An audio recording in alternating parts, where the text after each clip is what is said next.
Forget aim assist, forget your own two hands with Fortnite's new and improved gyro controls.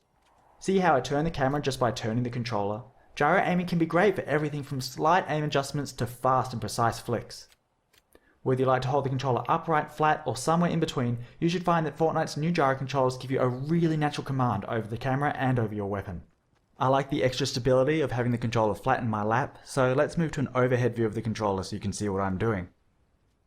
From a small layer of extra control just when you need it, to something that can more drastically change how you look around the game world, Fortnite has a wide variety of new options here.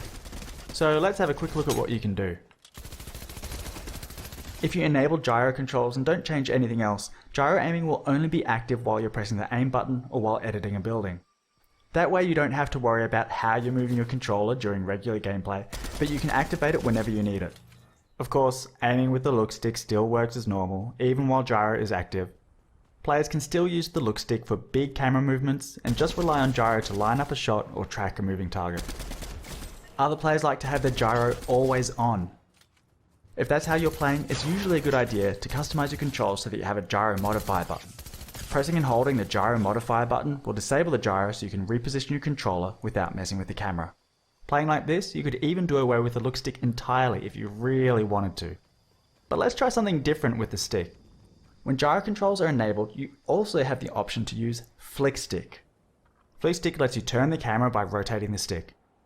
When you first point the stick in any direction, you'll make a smooth and quick turn to face that direction.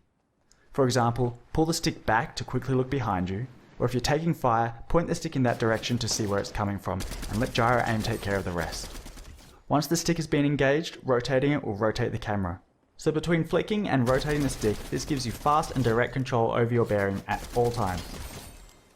Now, because flick stick uses the whole range of the look stick just to turn the camera left and right, it gives you no way to look up and down. So flick stick requires that you have gyro controls enabled, and I strongly recommend flick stick players either have gyro aiming always on, or make it so that engaging the flick stick also activates gyro, so they can look up and down whenever they need to.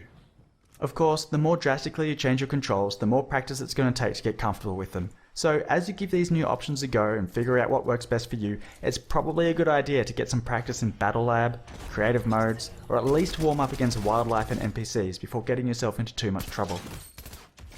Check out the Fortnite blog for more details on the options available.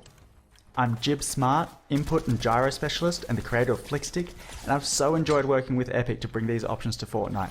I can't wait to see what you do with them.